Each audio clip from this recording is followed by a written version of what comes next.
Hello friends, ఎలా ఉన్నారు? Summer సీజన్లో విరబూసే ఈ అందమైన పూల గుత్తులు ఏ మొక్కవో చెప్పగలరా? ఏముంది జాజులో విరజాజులో అనుకుంటే పొరపాటే. ఇవి అచ్చంగా కాఫీ మొక్కకు పూసిన పూలు. రూబియేసి కుటుంబానికి చెందిన ఈ మొక్క శాస్త్రీయ నామం కాఫియా అరబికా.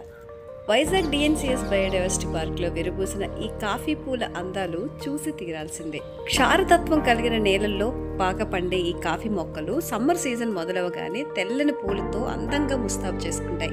ఆకులు ఏర్పడ్డ కనుపుల దగ్గరే పువ్వులు కూడా గుత్తులు గుత్తులుగా విరబూస్తాయి. ఈ పూత కొద్ది రోజులు మాత్రమే ఈ మొక్కల పైన కనిపిస్తుంది. తర్వాత ఇవి వెంటనే గుత్తులు గుత్తులుగా ఉండే పచ్చని కాయలుగా మారుతాయి. ఈ కాయలు పండిన తర్వాత ఎర్రని వర్ణంలో మరోసారి ఈ చెట్టుని అందంగా ముస్తాబు చేస్తాయి. తూర్పు పశ్చిమ కనుమల్లో ఎక్కువగా పెరిగే ఈ కాఫీ మొక్కల గింజల్లో కెఫిన్ అనే పదార్థం ఉండటం వల్ల ఇది తాగగానే మనసుకు శరీరానికి ఉత్సాహంగా అనిపిస్తుంది, మెదడు చురుగ్గా పనిచేస్తుంది. అందుకే చాలా మంది కాఫీ ప్రియులు దీని పచ్చి గింజల్ని గ్రీన్ కాఫీ గాను, రోస్ట్ చేసిన గింజల పొడిని రెగ్యులర్ కాఫీ గాను ఆస్వాదిస్తున్నారు.